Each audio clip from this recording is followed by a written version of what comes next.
أعوذ بالله من الشيطان الرجيم. சபிக்கப்பட்ட ஷைத்தானை விட்டு அல்லாஹ்விடம் நான் பாதுகாப்பு தேடுகின்றேன்.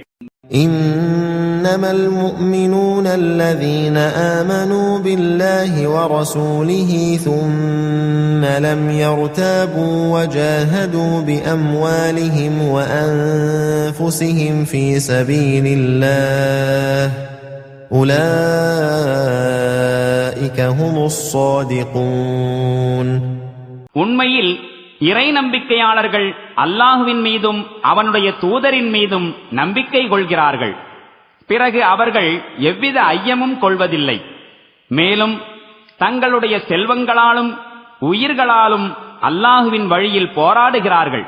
அத்தகையவர்கள்தாம் உண்மையாளர்கள்.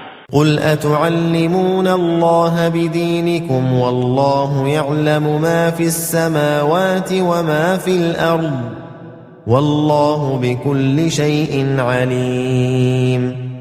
நபியே, நம்பிக்கை கொண்டதாக வாதிடுகின்ற இவர்களிடம் கூறும், என்ன உங்களது மார்க்கம் குறித்து அல்லாஹுவுக்கு நீங்கள் அறிவித்துக் கொடுக்கின்றீர்களா? உண்மை யாதெனில் அல்லாஹு வானங்கள் மற்றும் பூமியில் உள்ள ஒவ்வொன்றையும் அறிகின்றான். மேலும் ஒவ்வொன்றை பற்றியும் ஞானமுடையவனாகவும் இருக்கின்றான்.